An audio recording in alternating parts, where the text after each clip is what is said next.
मेरे बहुत ही मुअक्कर उलमाए किराम और दीनी और ईमानी भाइयों,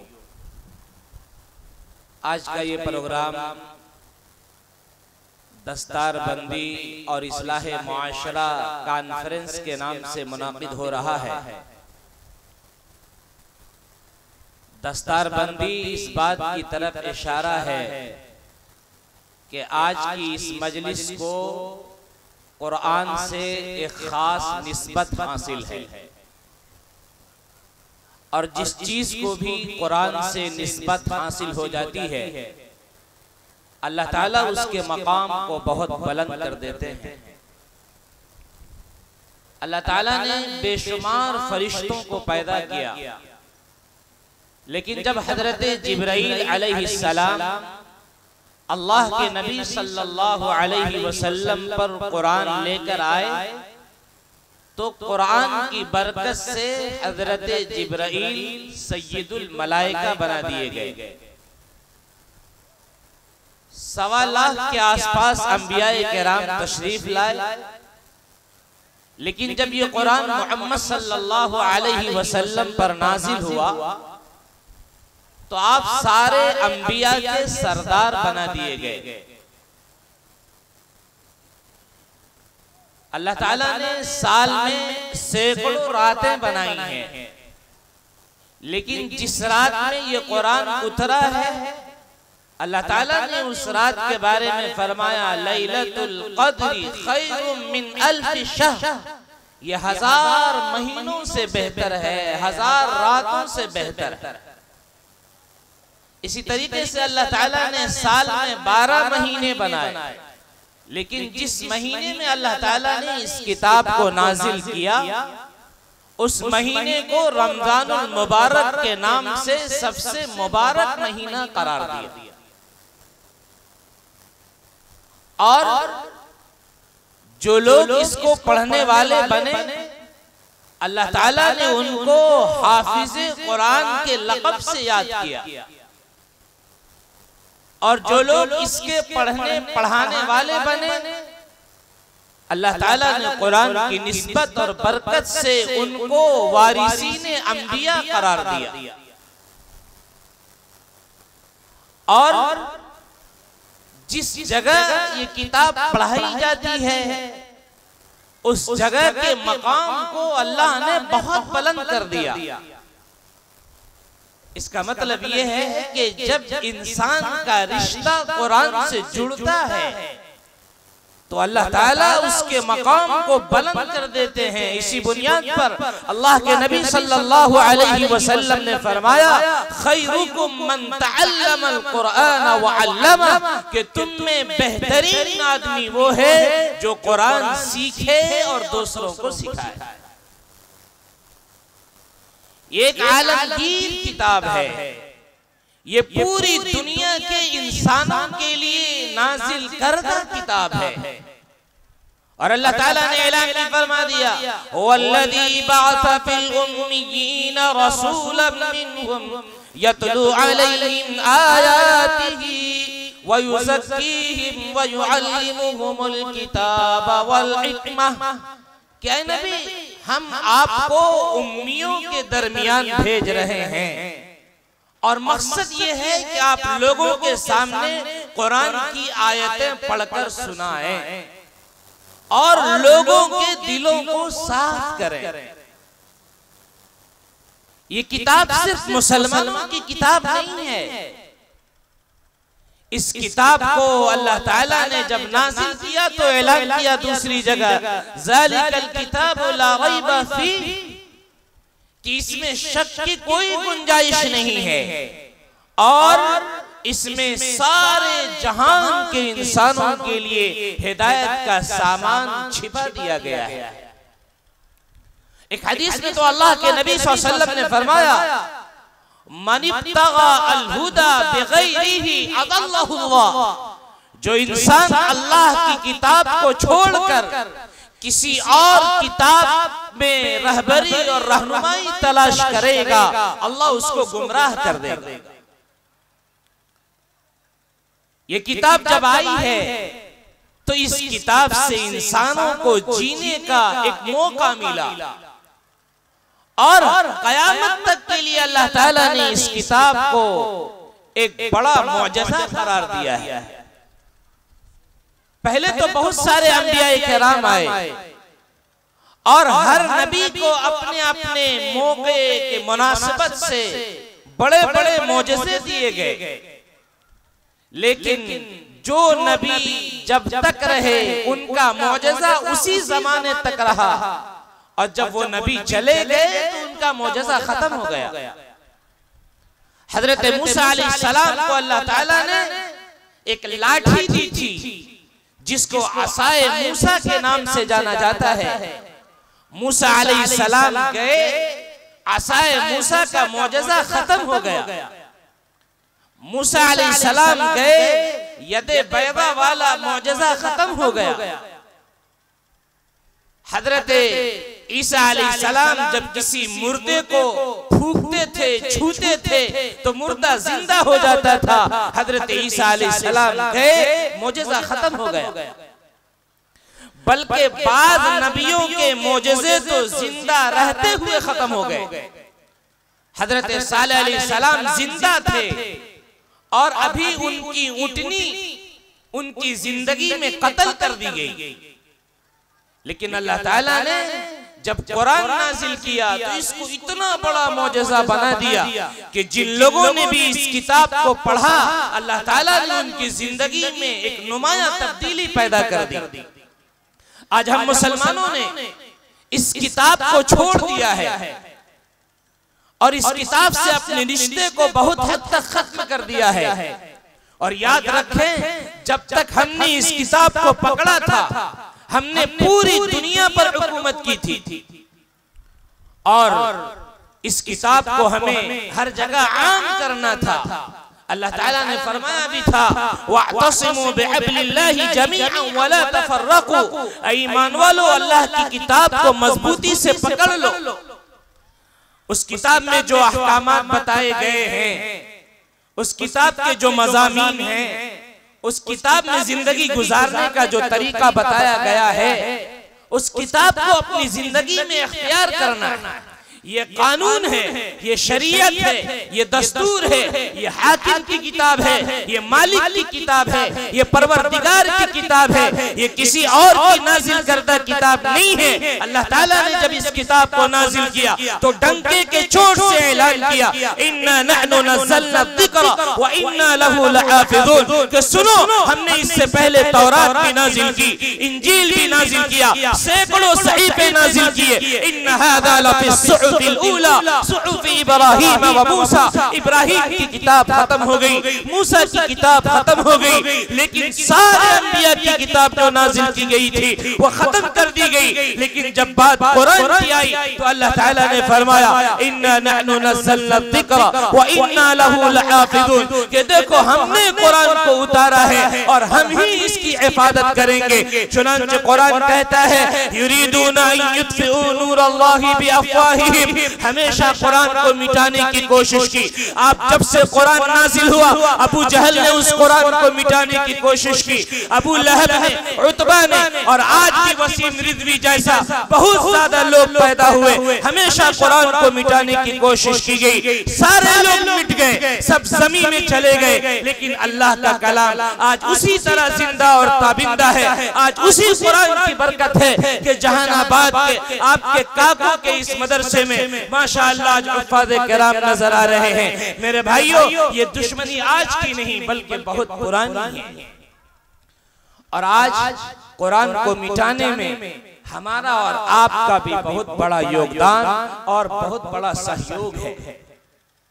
चुनांचे मैं कभी एक मजमून पढ़ रहा था, उस मजमून में एक साहब ने जाकर ये बात कही थी कि देखिए, मुसलमानों के बच्चे स्कूलों में आ रहे हैं पढ़ने के लिए और मदरसों में कम जा रहे हैं और ऐसा लग रहा है कि ये मुसलमान अभी बदलेंगे नहीं, सब दीनदार बनते जा रहे हैं, परहेजगार बनते जा रहे हैं। तो सारे अंग्रेज आपस में मिलकर बैठ गए और उस जमाने के जो नुजूमी हुआ करते थे उस नुजूमी के पास गए और पादरी के पास गए और कहा कि देखिए ऐसी ऐसी हालत है, मुसलमान दीनदाराना शक्ल में नजर आ रहे हैं, आखिर इनको कैसे खत्म किया जाए। तो उन्होंने कहा कि ये बताओ कि उनके बच्चे स्कूलों में पढ़ते हैं या नहीं पढ़ते। कहा कि हाँ, उनके बच्चे 80% से ज्यादा स्कूलों में पढ़ते हैं, बहुत कम तादाद है जो मदरसों में पढ़ते हैं। उन्होंने कहा कि घबराने की जरूरत नहीं है, चंद दिनों के बाद ये तुम्हारे हो जाएंगे और अल्लाह और उसके नबी से इनका रिश्ता कट जाएगा।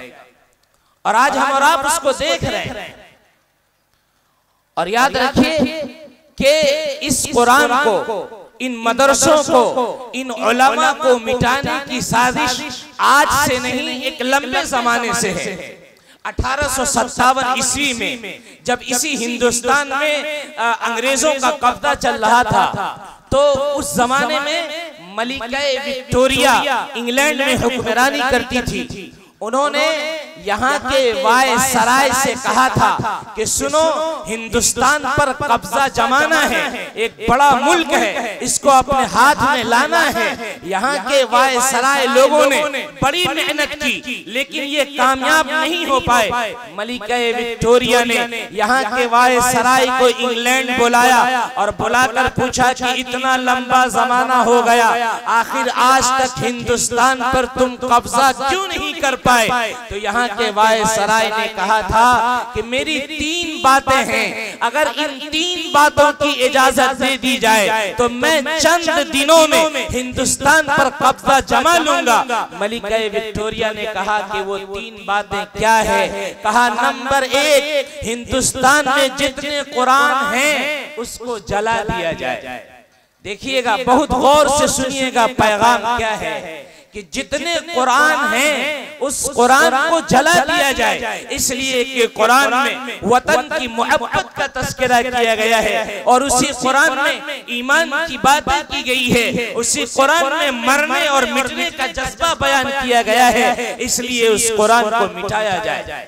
मलिका विक्टोरिया ने कहा कि ठीक है, तुम्हारी ये बात कबूल है। फिर उसके बाद कहा नंबर 2, जितने मदरसे चल रहे हैं इन मदरसों पर बुलडोजर चला दिया जाए। कहा कि ठीक है, तुम्हारी बात कबूल कर ली गई। फिर तीसरी बात ये रखी कि जितने उलमा हैं, जितनी दाढ़ी टोपी में नजर आते हैं, इनको खत्म करने का आदेश दिया जाए। उसने कहा कि तुम्हारी तीनों बात कबूल कर ली गई। वहां के वायसराय जब हिंदुस्तान आए तो यही दिल्ली में 5 लाख कुरान करीम को उन अंग्रेजों ने जला दिया था और ये समझकर जलाया था कि ये कुरान के नुस्खे जला दिए जाएंगे, इसमें अलिफ लाम मीम नजर नहीं आएगा। जब कुरान नहीं रहेगा इसमें वतन की मोहब्बत नहीं पढ़ाई जाएगी, अल्लाह की बात नहीं बताई जाएगी, रसूलुल्लाह से इश्क का तस्करा नहीं किया जाएगा, तो यहाँ से हिंदुस्तान से मुसलमान भी मिट जाएंगे, उनका ईमान खत्म हो जाएगा, हम इस हिंदुस्तान पर हुकूमत करने लगेंगे। उन नापाकों ने, उन कमीनों ने 5 लाख कुरान करीम को जलाया। लेकिन हर गय्यूर मुसलमानों, याद करो कुरान की उस आवाज को जिसको अल्लाह ताला ने फरमाया था, इन्ना नहनु नज़्ज़लना ज़िक्रा व इन्ना लहु लहाफ़िज़ून, कि हमने कुरान को उतारा है, हम इसकी हिफाजत करने वाले हैं। सुनो, तुम दिल्ली की चांदनी चौक पर अगर कुरान जलाओगे, काकों में पढ़ाने वाला उस्ताद खड़ा होगा और 10 हाफिज़े और 15 हफ्फाज़े कुरान को तैयार करेगा। आज पूरी दुनिया में लाखों की तादाद में मदरसे चलाए जा रहे हैं, 95 लाख से ज्यादा इसी हिंदुस्तान में हुफ़ाज़े किराम की तादाद है। आज बच्चियां भी हाफिज़े कुरान बन रही हैं, आज बच्चे भी हाफिज़े कुरान बन रहे हैं। 7 साल के बच्चों के सीने में कुरान मौजूद है। ऐ लोगों, इसलिए मौजूद है कि अल्लाह ताला ने इसकी हिफाजत की जिम्मेदारी ली। कुछ नहीं हुआ, कितने सिरों को जलाएंगे, कितने सिरों को फाड़ कर निकालेंगे। आज सबों के दिलों में कुरान को अल्लाह ताला ने मौजूद कर दिया। फिर उसके बाद मदरसों को, उस जमाने में दिल्ली में बड़े बड़े मदरसे थे। उस जमाने में शाह वलीउल्लाह मुहद्दिस देहलवी, शाह अब्दुल अजीज, शाह रफ़ीउद्दीन, दिल्ली उलमा का गढ़ था। अंग्रेजों ने उस जमाने में 1 लाख से ज्यादा उलमा को फांसी के फंदे पर चढ़ा दिया, बल्कि सुअर के खालों में बंद करके वहां के दरिया में डाल दिया गया और न जाने कैसे कैसे टॉर्चर किया गया। उसी जमाने में मुजद्दिद अल-फ़सानी रहमतुल्लाह अलैह को टॉर्चर किया गया, बड़े बड़े उलमा को माल्टा के जेल में डाल दिया गया और छड़ उनके साथ गर्म कर करके उनके पीठ में दाबा गया, दागा गया। लेकिन उसके बावजूद भी उन अल्लाह वालों ने कहा कि नहीं, हम अल्लाह के लिए आए हैं, हम कुरान पढ़ने आए थे, हम कुरान पढ़ने आए थे, हम कुरान सिखाने आए थे, हमारी ये जान अल्लाह की अमानत है, हमें मार तो गवारा है लेकिन हम अल्लाह की तालीम को, अल्लाह के कलाम को बुलंद कर कर रहेंगे। इसलिए कि उन लोगों ने पढ़ा था कि युरीदून अन युत्फिऊ नूरल्लाहि बिअफ़वाहिहिम वल्लाहु मुतिम्मु नूरिही वलौ करिहल काफिरून। लाखों उलमा को जला दिया गया, लाखों उलमा को बंदूकों के निशाने पर खड़ा कर दिया गया, लेकिन सारे उलमा उस जमाने में बहुत हद तक मार दिए गए। किताबों में लिखा है कि 60-60 किलोमीटर तक अगर किसी की मौत हो जाती थी तो उस जमाने में 60 किलोमीटर तक कोई जनाजे की नमाज पढ़ाने वाला नहीं मिलता था। ये हालत थी और मदरसों को खत्म कर दिया गया, उलमा को खत्म कर दिया गया और अब अंग्रेजों ने इस हिंदुस्तान पर मुकम्मल तौर पर कब्जा जमा लिया। फिर उसके बाद जो गरीब मुसलमान थे, जो कमजोर थे, ये अंग्रेज बड़े चालाक और बड़े चालबाज थे। ये मुसलमानों के दरवाजे पर गए और कहा कि देखो तुम्हारे यहाँ गरीबी है, तुमको अपने बच्चों को पढ़ाना है, हमारे यहाँ फ्री में एजुकेशन सिस्टम का इंतजाम किया गया है, वहाँ खाना मिलेगा फ्री में और लिबास फ्री में मिलेगा, हमारे यहाँ तालीम दी जाएगी। उस वक्त चंद उलमा जो बच गए थे वो उलमा आपस में बैठे और कहा कि देखो अगर हमारे ये बच्चे स्कूलों में चले जाएंगे, अगर इनको कलमा नहीं पढ़ाया जाएगा, अगर इनको अल्लाह की किताब नहीं पढ़ाई जाएगी, अगर इनको नबी का तरीका नहीं बताया जाएगा, ये बच्चे गरीबी की हालत में जब स्कूल में चले जाएंगे इनके दिलों से ईमान छीन लिया जाएगा। ये शक्लन मुसलमान तो होंगे लेकिन अंदर से ईमान खत्म हो चुका होगा। उलमा खड़े हुए और उसी 1866 में दारुल देवबंद की मौलाना कासिम नानोतवी रहमतुल्लाह अलैह ने बुनियाद रखी। ये उलमा भी दरवाजे दरवाजे गए, भीख मांगने लगे और मुसलमानों से कहा क्या है, मुसलमानों हमारे यहाँ भी फ्री इंतजाम किया गया है, अपने बच्चों को कुरान पढ़ाओ, अपने बच्चों को अल्लाह और उसके नबी के बारे में बताओ, आओ हमारे यहाँ मदरसा खोला गया है। उसी अंग्रेजों की मेहनत के बाद उलमाए किराम खड़े हुए, दारुल देवबंद की बुनियाद पड़ी और फिर उसके बाद हिंदुस्तान में अल्हम्दुलिल्लाह लाखों मदरसे खुले हैं। अगर वो उलमा उस वक्त खड़े न होते तो आज काको में ये जलसे दस्तार बंदी का प्रोग्राम नजर नहीं आता। मेरे भाइयों, उलमा ने बड़ी कुर्बानी पेश की और जिन लोगों ने अपने आप को कुरान से जोड़े रखा, अल्लाह ताला ने उसके मकाम को बहुत बुलंद किया। मैं एक वाकया सुनाऊं, शाह वलीउल्लाह मुहद्दिस देहलवी रहमतुल्लाह अलैह अपने वक्त के सबसे बड़े मुहद्दिस थे हिंदुस्तान के। ये एक मर्तबा हज करने के लिए गए और जब हज करने के लिए गए तो इनके साथ एक खादिम भी था जो खाना वाना पका करके दिया करता था। उस जमाने में हज करने के लिए लोग जाते थे तो समंदर के जरिए से जाया करते थे, 2-2 महीने और 1.5 महीने लग जाया करते थे। तो शाह वलीउल्लाह मुहद्दिस देहलवी अपने साथ एक खादिम को लेकर हज करने के लिए गए और जब वहां पहुंचे हैं तो चूंकि शाह साहब तो कुरान पढ़ना जानते थे, हर वक्त कुरान की तिलावत करते थे, लेकिन साथ में जो खादिम था उसने कभी कुरान नहीं पढ़ा था, लेकिन उसको कुरान से एक इश्क हो गया था। वो वजू करता था और कुरान को लेकर बैठ जाता था और उंगलियां फेरता था, कहता था ए मालिक यहो सच है, यहो सच है, यहो सच है, ए मालिक यहो सच है। बहुत बेपनाह मोहब्बत हो गई। अचानक उसी सफर में शाह वलीउल्लाह मुहद्दिस देहलवी के खादिम का इंतकाल हो गया। चंद दिनों के बाद शाह साहब लिखते हैं कि मैंने ख्वाब में देखा कि वो मेरा खादिम जन्नत में टहल रहा है।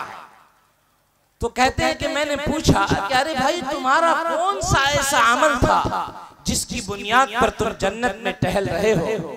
कहा कि मेरा कोई अमल नहीं था, लेकिन मैं कुरान पढ़ना नहीं जानता था, मुझे कुरान से मोहब्बत थी, मैं कुरान लेता था और कहता था ए मालिक यहो सच है, यहो सच है। अल्लाह को ये अदा इतनी पसंद आई है कि अल्लाह ताला ने कुरान से उस मोहब्बत की वजह से मेरे मग़फ़िरत का ऐलान कर दिया। हम कितना मोहब्बत करते हैं कुरान से, हम कितना लगाव रखते हैं कुरान से। ये अफसोस का मकाम नहीं है कि हमारी मस्जिदों में अगर कोई कुरान खानी के लिए कुरान देकर गया है या अपने माँ बाप के इसाले सवाब के लिए कुरान देकर गया है तो 10-10 साल गुजर जाते हैं, लेकिन उस किताब को पढ़ने वाला कोई नहीं होता। 1-2 लोग होते हैं जो कुरान की तिलावत करते हैं, वरना कोई कुरान की तिलावत नहीं कर रहा है। और अगर हमने इसी तरीके से कुरान से दूरी बनाई तो कल क़यामत के दिन अल्लाह के नबी सल्लल्लाहु अलैहि वसल्लम अपने परवरदिगार के सामने कह रहे होंगे वक़ाल रसूलु या रब्बी इन्न कौमी इत्तख़ज़ू हाज़ल कुरआन महजूरा। हमारे नबी सल्लल्लाहु अलैहि वसल्लम अपने रब से फरमा रहे होंगे ऐ मेरे परवरदिगार, मैं जब दुनिया में गया था मैं कुरान लेकर गया, मैंने सहाबा को कुरान बताया और सहाबाए किराम ने जगह जगह कुरान को पहुंचाने का काम किया। और जब मैं दुनिया से चला आया मेरी उम्मत ने कुरान पढ़ना छोड़ दिया था और आज इस वजह से यहाँ पहुंची हुई है। इन्ना कौम इत्तखज़ू हाज़ल कुरान महजूरा। ए अल्लाह, मेरी उम्मत ने तो कुरान को छोड़ दिया। हमने तो ये समझा है कि ये कुरान उलमा की किताब है, ये कुरान हाफिजों की किताब है, ये कुरान मदरसे वालों की किताब है, ये कुरान शाबान के महीने में कुरान खानी वाली किताब है, ये कुरान भूत और प्रेत लगने पर, जिन्नात लगने पर तावीज और गंडे की किताब है। हमने इस किताब को यहीं तक महदूद कर दिया। जबकि अल्लाह के नबी सल्लल्लाहु अलैहि वसल्लम ने अपने ज़माने में इस कुरान को मुख्तलिफ जगह पर आम किया। अल्लाह के नबी सल्लल्लाहु अलैहि वसल्लम ने जब हिरक़ल के पास खत लिखा था तो फरमाया था, कुल या अहलल किताबी तआलू इला कलिमतिन सवाइन बैनना व बैनकुम अल्ला नअबुद इल्लल्लाह।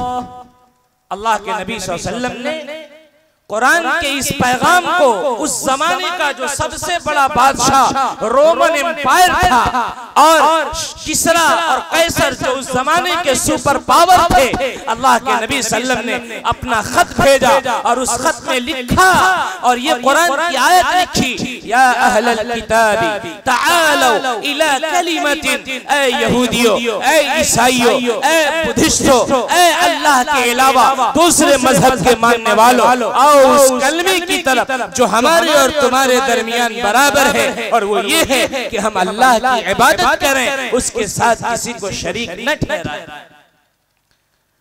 हमने ये समझ लिया कि ये कुरान हमारी किताब है।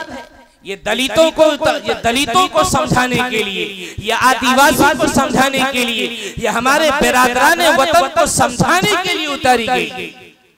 और कुरान कहता भी है, फज़क्किर बिल कुरआनी मन यखाफ वईद। ऐ नबी, इस कुरान के जरिए से आप उन लोगों को डराइए जो मुझसे डरते हैं, जो ईश्वर पर, परमात्मा पर, लॉर्ड पर, गॉड पर, डिवाइन पर ईमान रखते हैं, विश्वास रखते हैं। आप उन लोगों को डराइए, इसलिए कि इस कुरान को नाजिल करने का मकसद ही यही है।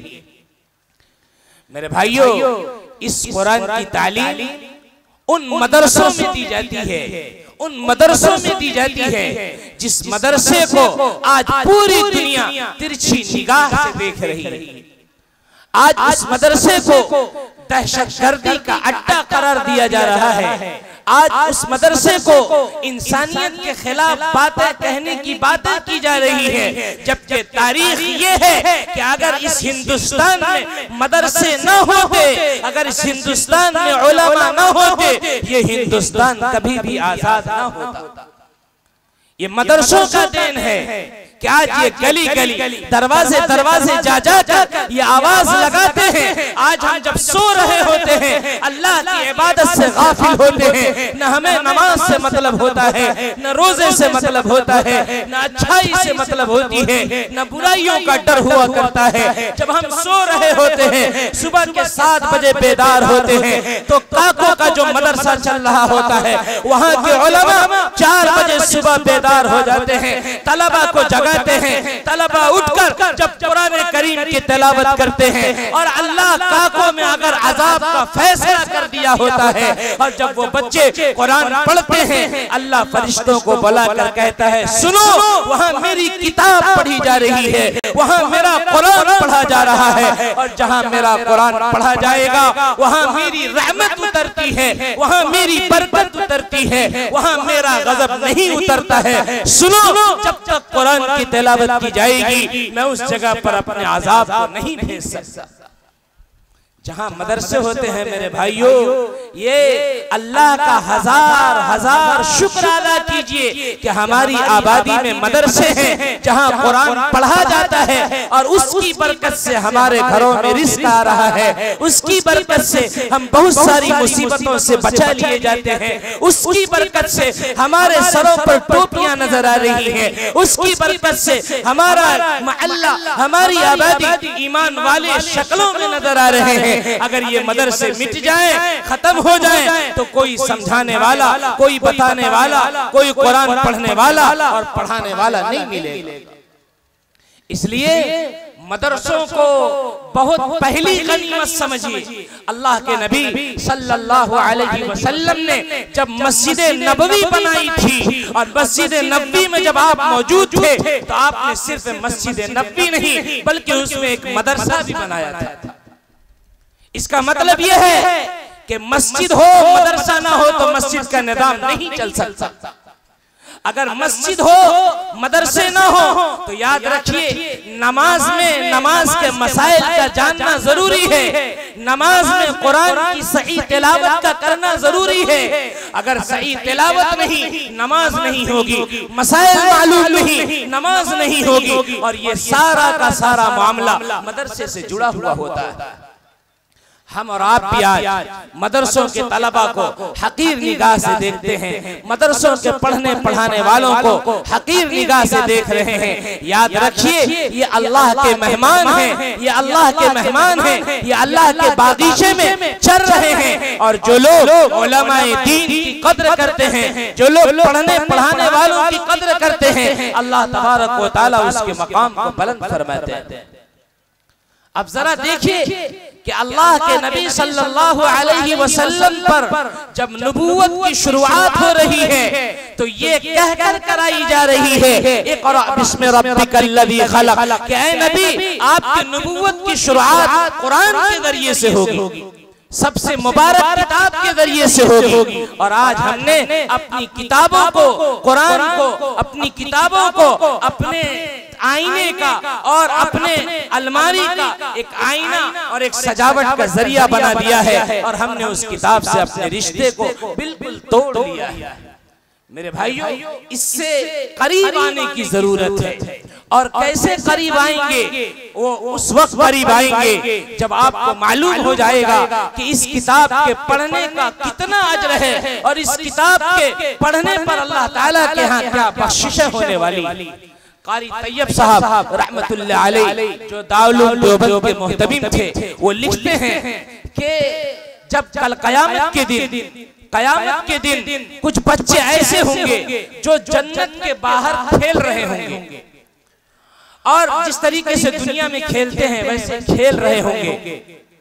चंद ऐसे लोग होंगे जिनको अल्लाह ताला फरिश्तों के जरिए से जहन्नम में भेज रहा होगा। अचानक वो बच्चे उन लोगों की तरफ देखेंगे तो बच्चे देखेंगे कि कोई मेरी माँ है, कोई मेरा बाप है, कोई मेरा दादा है, कोई मेरा रिश्तेदार है।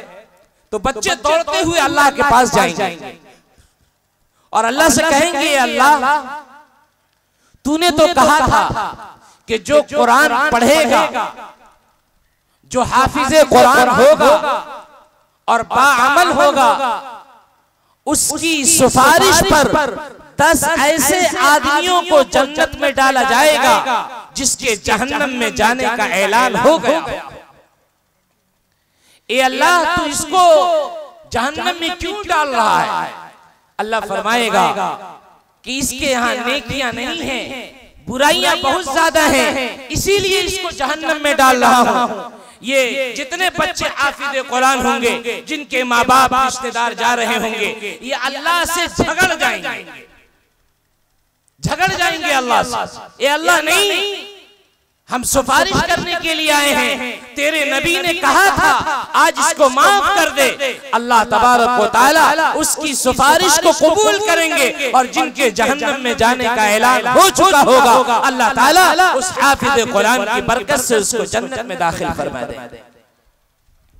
हमको यहाँ मकाम नजर नहीं आता, हम समझते हैं कि ये हाफिज बन जाएंगे तो ये चंद पैसों के कमाने वाले बनेंगे। मेरे भाइयों, अल्लाह ताला के यहाँ पैसों की कोई जगह नहीं है, अल्लाह ताला के यहाँ दौलत की कोई जगह नहीं है। इसीलिए तो अल्लाह के नबी सल्लल्लाहु अलैहि वसल्लम फरमाते हैं, लौ कानतिद दुनिया इंदल्लाहि जनाह बऊदतिन मा सक़िया मिनहा शुरबता माइन काफिरा, कि अगर अल्लाह के नजदीक दुनिया की हैसियत मच्छर के पर के बराबर होती तो अल्लाह ताला अपने नाफरमानों को एक घोंट पानी भी न देता। हमारी ये जिंदगी चंद दिनों की जिंदगी है और जब हम इस दुनिया में भेजे गए थे अल्लाह ताला ने फरमाया था वलकुम फिल अर्दि मुस्तक़र्रुन व मताउन इला ईन। ऐ लोगों, हम तुमको दुनिया में चंद दिनों के लिए भेज रहे हैं, फिर तुम सबको हमारे पास लौट कर आना है। आज पूरी दुनिया मदारिस को बंद करने में लगी है। आज पूरी दुनिया उलमा को बदनाम करने की फिक्र में लगी हुई है।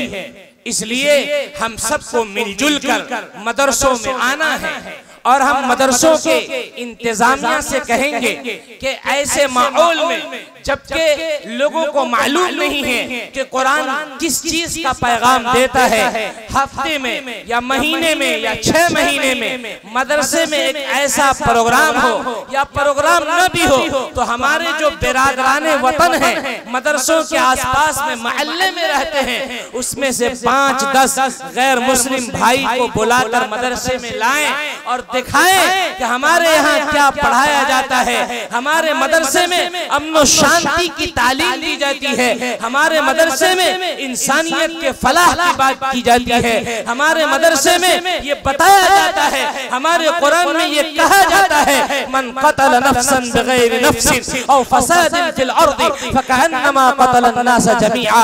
कि अगर कोई आदमी एक आदमी को नाहक कत्ल कर दे वो ऐसा है गोया कि उसने पूरी दुनिया के इंसानों को कत्ल कर दिया है। कुरान आतंकवाद की मुखालफत करता है, कुरान शरपसंदों की मुखालफत करता है, कुरान टेररिज्म की मुखालफत करता है, कुरान फसादियों की मुखालफत करता है। कुरान ऐलान करता है ला युहिब्बुल्लाहुल फसादा फिल अर्द, अल्लाह जमीन में अमन शांति को पसंद करता है। कुरान का यही पैगाम है, मदरसों का यही पैगाम है, उलमा और उफ़ाज़ का यही पैगाम है। इसलिए मेरे भाइयों, आप सब मिलजुल कर मदरसे का ताआवुन कीजिए, मदरसों के उलमा से तलबा से सर जोड़कर बैठिए, उनको मेहमान समझिए, इसलिए कि वो अल्लाह के और अल्लाह के नबी के मेहमान हैं। और जो हमारे आसपास के लोग बसते हैं उनको मदरसों के बारे में मुतारफ कराइए ताकि पूरी दुनिया में ये बात पहुँचे कि यहाँ से अमन शांति की तालीम दी जाती है, यहाँ से मुल्क को बचाने के तरीके बताए जाते हैं। अल्लाह तबारक व तआला हम सबको समझ दे।